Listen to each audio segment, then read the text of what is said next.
Hello everyone, welcome back to my channel. आप सभी का सिद्धार्थ एकेडमी यूट्यूब चैनल पर हार्दिक स्वागत है। आज मैं आप सभी के लिए यूजीसी नेट का फर्स्ट पेपर का प्रैक्टिस सेट लेकर आया हूँ। आइए इन क्वेश्चंस को सॉल्व करते हैं। तो पहला प्रश्न हमारे सामने है, कंप्रेसर में परिप्रेक्ष्य ग्रहण निम्नलिखित में से किसकी सहायता करता है?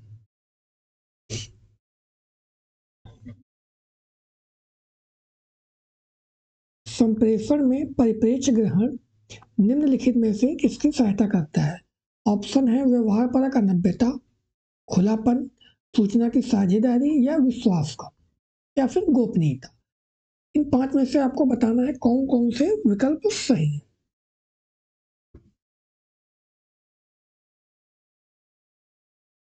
बताइए। देखिए, सिंपल सी बात है। देखिए, एक चीज, अगर आप लोगों को हिंदी शब्द में समझने में कठिनाई हो तो आप एक बार उसका इंग्लिश वर्जन जरूर देख लीजिएगा। कम्युनिकेशन में रिजिड वर्ड नहीं होगा। कहीं ना कहीं ये ऐसा समझिए कि ये जो वर्ड है आपका, ये निगेटिव वर्ड है। तो ये ऑप्शन तो वैसे ही कट गया, यानी ए ऑप्शन तो होगा नहीं आपका। ठीक है, अगले ऑप्शन पे चलते हैं। खुला कम्युनिकेशन है यानी संप्रेषण है, तो खुलापन तो जरूर होगा, यानी ये ऑप्शन आपका सही होगा। विश्वास भी, विश्वास भी होगा। सूचना की साझेदारी होगी, बिल्कुल होगी। शेयरिंग ऑफ इंफॉर्मेशन होगा ही होगा। हाँ, गोपनीयता नहीं होगी। तो ऑप्शन इसमें कौन कौन से बने? बी, डी और ई। नहीं, बी, डी और सी। कोई ऑप्शन है इसमें? ये ऑप्शन आपका सही हो जाएगा, यानी बी, सी और डी। ठीक है, अगले प्रश्न पर चलते हैं। अगला प्रश्न देखिए क्या कह रहा है। अंतरराष्ट्रीय सौर साहचर्य संधि का दर्शन। अंतरराष्ट्रीय सौर संधि के बारे में इनमें से चारों ऑप्शन में बताइए कौन सा सही होगा।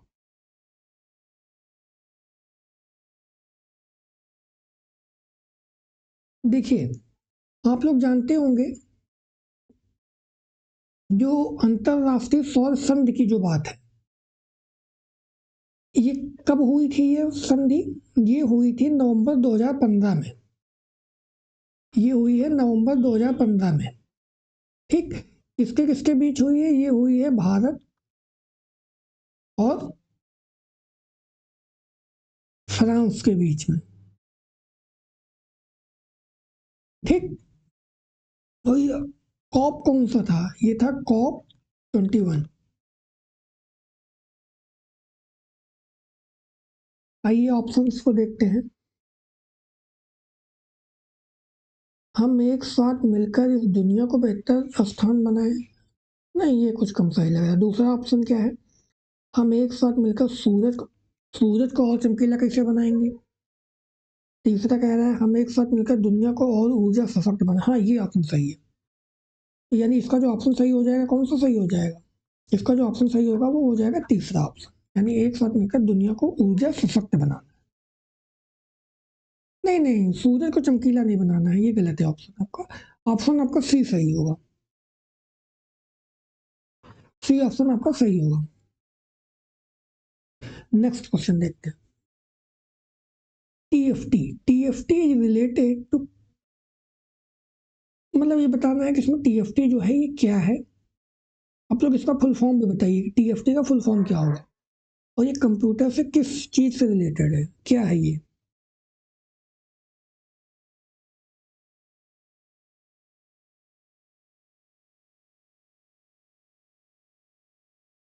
देखिए, टीएफटी का फुल फॉर्म क्या होता है? टीएफटी का फुल फॉर्म होता है thin film transistor. Thin film transistor.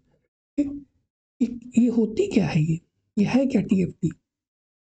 देखिए, जो टीएफटी है वो एक प्रकार का मॉनिटर होता है। ठीक, अगले प्रश्न पर चलते हैं।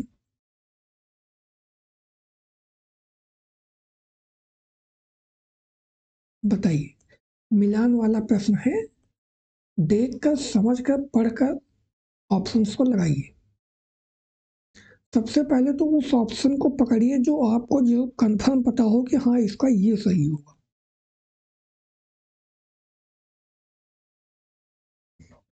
इन प्रश्नों को आप ध्यान से करिएगा, यही सब प्रश्न आपके एग्जाम में आते हैं।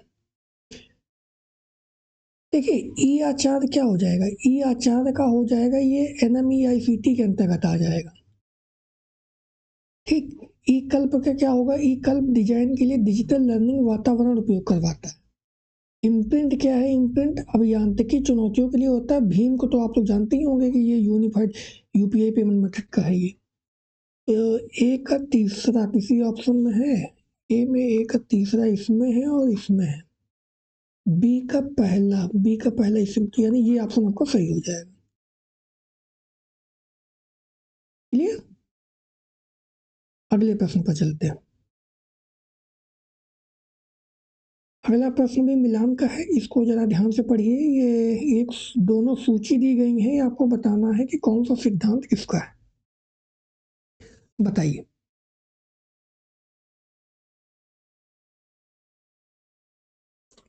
देखिए ये सब प्रश्न जो है आप लोग बिल्कुल समझ लीजिए, रट लीजिए, चाहे जैसे कर लीजिए, लेकिन ये सब आप इनको बिल्कुल फिक्स कर लीजिए। ये सब प्रश्न आपके एग्जाम में प्रॉपर आ सकते हैं। जैसे कि मान लीजिए कि प्लेगरिज्म हो गया, आपसे प्लेग के सवाल आ सकते हैं। प्लेगरिज्म हो गया, इसी के लेवल जो होते हैं। AI के बारे में आ सकता है, चैट GPT हो सकता है। चैट GPT क्या है, AI क्या है। अच्छा, आप में से कितने हैं जो AI का जन्मदाता इसके बता सकते हैं, AI के जन्मदाता कौन है? गूगल पर सर्च मत कीजिएगा, ऐसे बताइए ईमानदारी से।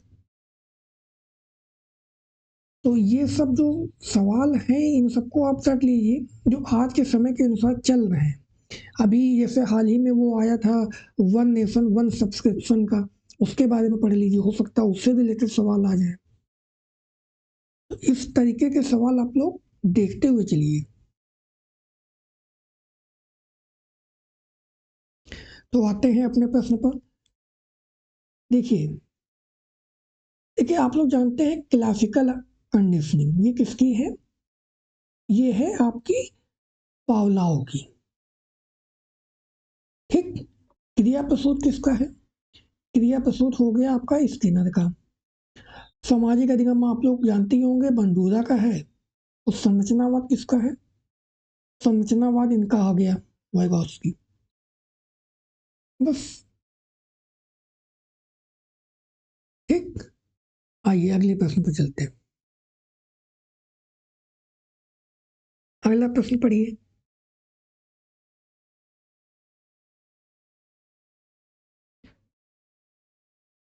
बताइए इसका क्या है। देखिए आप लोग इतना जान लीजिए, इसके जो सीक्वेंस पूछता है ना कि रिसर्च में को करने के क्या सीक्वेंस आ गया, तो एक चीज आप लोग ध्यान रखिए, जैसे PHDCA और G, यानी क्या करेंगे, पहले प्रॉब्लम को फाइंड करेंगे, उसकी हाइपोथेसिस बनाएंगे, उसको डिजाइन करेंगे, कैलकुलेट करेंगे और एनालिसिस करके पूरा उसका रिजल्ट निकाल देंगे।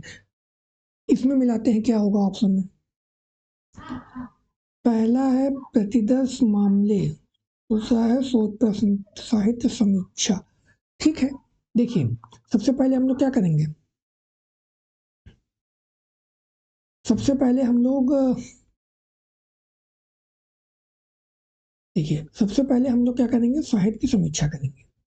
फिर उसके बाद क्या करेंगे, क्वेश्चन है, हाँ ये शोध प्रश्न। देखिए दूसरा क्या करेंगे, दूसरे स्टेप में हम लोग शोध प्रश्न बनाएंगे। तीसरा क्या करेंगे, जो सैंपल हम लोग लेंगे, सैंपलिंग कैसे जो होंगे। चौथा ऑप्शन क्या करेंगे, डेटा का कलेक्शन करेंगे। और पांचवें में हम लोग एनालिसिस कर देंगे। कोई ऑप्शन मिल रहा है, CBA कहीं है लाइन से देखिएगा, CBA ये इस ऑप्शन में, यही ऑप्शन आपका सही हो जाएगा, पहला CBADE।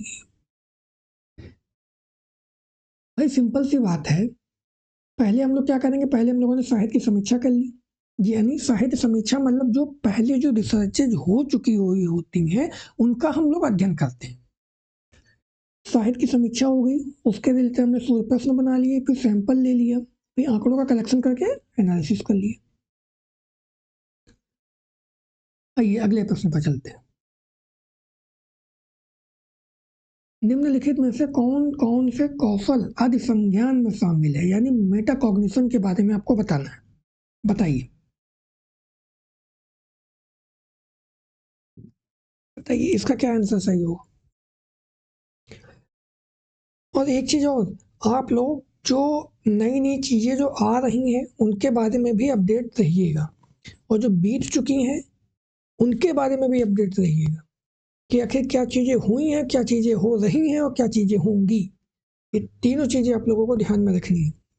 जैसे फॉर एग्जाम्पल अगर हम लोग बात कर लें कि जैसे आप लोग जानते होंगे MDG आया, ठीक, कब आया, 2000 में आया, कब तक चला, 2015 तक चला, खैर काम खत्म इसका, कन्वर्ट हो गया, आया FDG, 2030 तक का इसका लक्ष्य रखा गया। कब आया, कब ये यही 2015 में आ गया था। अब अगर आप लोगों से पूछ लिया जाए 2024 में FDG जो गोल की रिपोर्ट आई है 2024 में, इसमें कौन सा राज्य पहले स्थान पर है, मान लीजिए एग्जाम में आ जाए करंट का, तब क्या करेंगे आप लोग। आप लोग कहिएगा कि ये हमारे आउट ऑफ सिलेबस है, तो ऐसा नहीं है। आप लोग हमेशा चीज़ों को लेकर अपडेट रहिएगा। अब आप लोग कमेंट में बताइएगा कि कौन सा राज्य है जो 2024 में पहले स्थान पर आया है FDG गोल।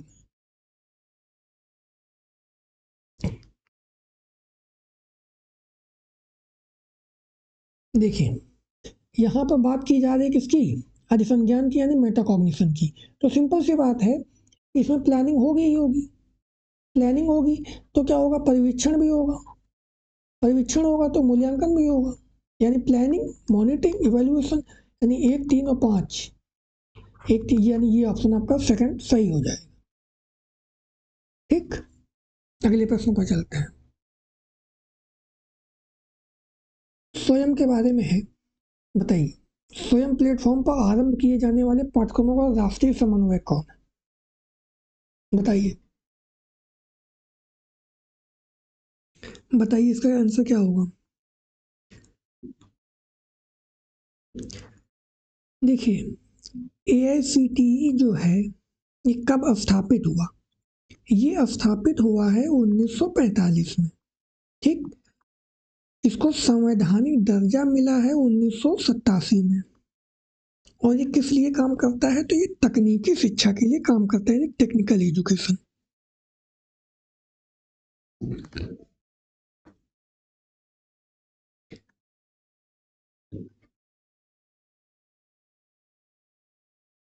ये तकनीकी शिक्षा के लिए काम करता है। NCERT की स्थापना 1961 में हुई।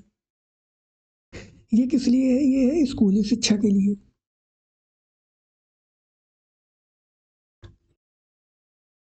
ठीक, NPTEL UGC किस लिए कार्य करते हैं, ये हायर के लिए काम करते हैं। तो आपसे पूछा क्या है, स्वयं प्लेटफॉर्म पर आरंभ किए जाने वाले पाठ्यक्रमों का राष्ट्रीय समन्वय, इसका जो आंसर होगा वो होगा NPTEL। ठीक है, अगला प्रश्न क्या है, सूर्य गतिशील है, ये लॉजिक क्वेश्चन आया है, बताइए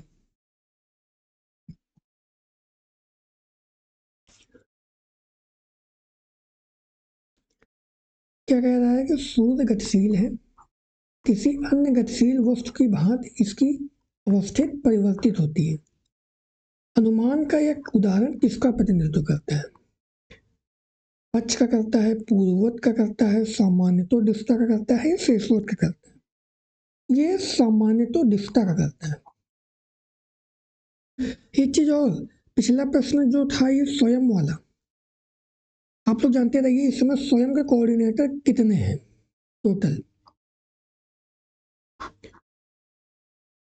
इस समय प्रेजेंट टाइम में स्वयं के 10 कोऑर्डिनेटर हो गए, ये भी जानते रहिएगा कौन कौन से हैं, ये भी याद कर लीजिए।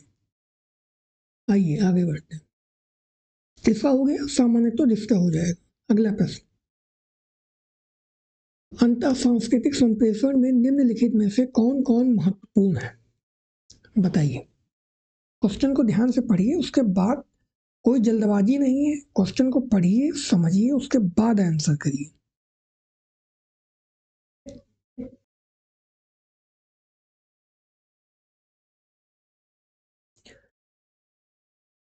देखिए इसमें की पॉइंट देखिए, पकड़िए। देखिए जैसे यहाँ पे बात हो रही है अंता की, तो अंता का संबंध हो सकता है कि यहाँ पे सेल्फ से है, ठीक। तो यहाँ ये मूल्यहीनता से तो कोई मतलब निकल नहीं रहा है। सम्मान की अनुपस्थिति, ये भी नहीं सही होगा। यानी कोई ऑप्शन पहला दूसरा तो कट गया, कोई बचा, यानी पहला कटा, दूसरा कटा, ये कटा, यानी ये दो ऑप्शन तो आपके कट ही गए, तो बचा क्या?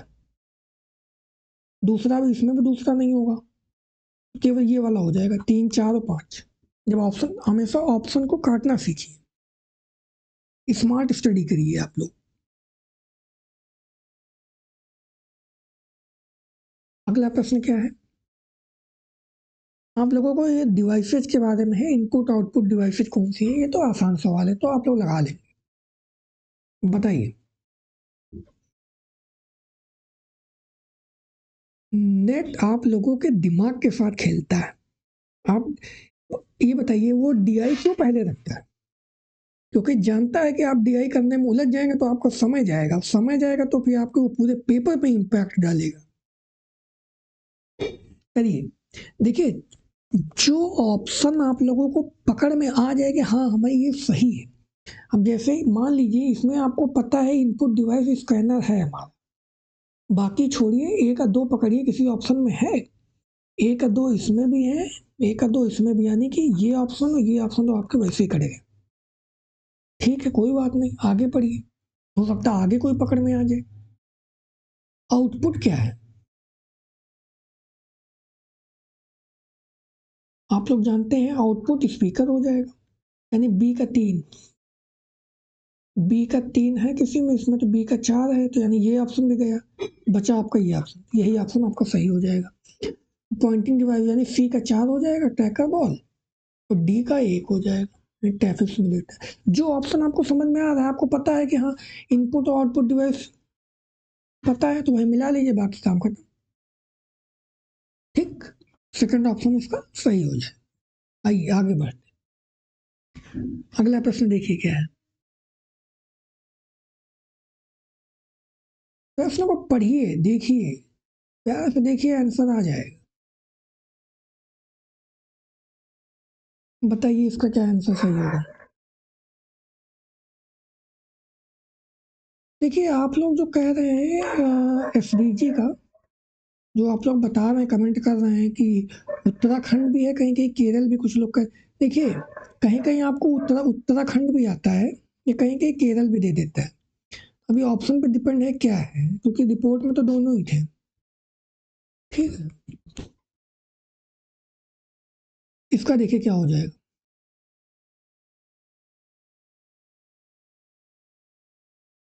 देखिए 100 प्रस्तुति सबसे पहले आ जाएगी। अब देखिए आप लोगों को पता है कि 100 प्रस्तुति पहले आएगी, ठीक, बात ही खत्म। यानी पांचवा ऑप्शन, इसी में एक ही ऑप्शन ऐसा है जिसमें पहले है, बाकी आपको ऑप्शन में दिमाग लगाने की जरूरत ही नहीं, केवल आप लोग की पॉइंट पकड़ना सीखिए। हमने कहा ना स्मार्ट स्टडी करिए। आइए अगले प्रश्न पर चलते हैं। समय बचाइए। देखिए पेपर में आप लोग जितना समय बचा लेंगे, उतना ही आप लोग मैथ में या जो और अदर सेक्टर है उसमें आप लोग समय दे पाएंगे। आइए अगला प्रश्न पढ़िए क्या है। उस वैधता के लिए निम्नलिखित में से क्या नाम है, मतलब उस वैधता का नाम पूछा है क्या है, जिसके द्वारा एक शोधकर्ता अपने समकालीन दंड माप के स्थान पर, यानी कि एक शोधकर्ता है उस समकालीन मानदंड माप के स्थान पर भावी मानदंड माप का प्रयोग करता है। बताइए कौन सी वैलिडिटी होगी। देखिए सिंपल सी बात है, हमने कहा ना की पॉइंट पकड़िए। यहाँ क्या कह रहा है, भावी की बात कर रहा है ना, तो सोचना ही नहीं है, भावी से सूचक में लगा दीजिए। यानी कि भविष्य सूचक वैधता हो जाएगी। कंस्ट्रक्ट यानी रचना वैधता क्या होती है? जब जहाँ पे शील गुण की बात की जाए, ठीक है, जहाँ पे आपकी हाइपोथेसिस की बात की जाए वहाँ पे कंस्ट्रक्ट वैलिडिटी हो जाएगी। ये अगला प्रश्न देखते हैं, पढ़िए इसको क्या है।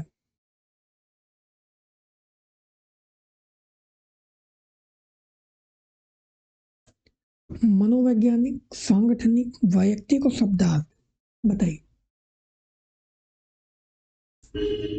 देखिए जो पुअर रिटेंशन है इसकी बात कौन करता है? इसकी बात हमारा मनोवैज्ञानिक करता है, यानी इसका ये ऑप्शन सांगठनिक। इसकी बात कौन करेगा? इसकी बात करेगा प्रकार्यात्मक विशिष्टीकरण। और जो वैयक्तिक है, वैयक्तिक प्राधिकार चुनौती को भाई देगा। और शब्दार्थ तकनीकी भाषा का प्रयोग किया जाता है। बस इतना आप लोग ध्यान रखिए। इसका कौन सा ऑप्शन सही हो जाएगा? सेकंड ऑप्शन इसका सही हो जाएगा। क्लियर?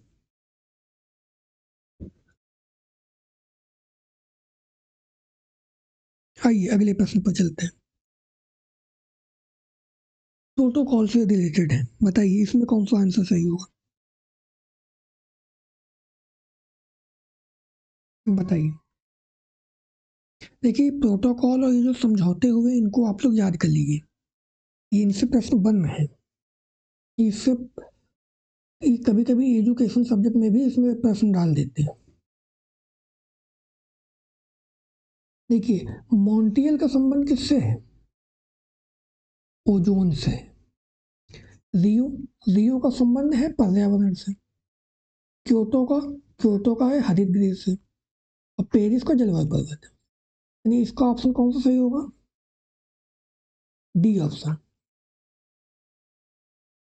नहीं, सी ऑप्शन होगा।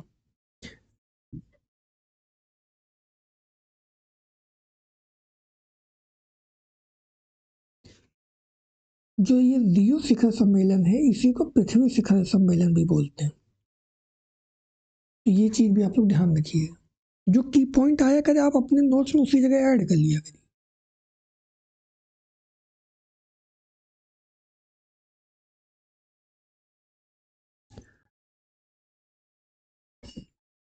तो छात्रों आज के प्रश्न हम लोग यहीं तक रखते हैं। इसके बाद और प्रश्नों के साथ मिलेंगे नेक्स्ट सेशन में। तब तक के लिए आप लोग पढ़ते रहिए, प्रैक्टिस करते रहिए और सेशन को लाइक शेयर और सब्सक्राइब जरूर कर दीजिएगा।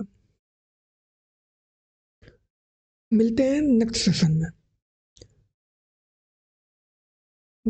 धन्यवाद।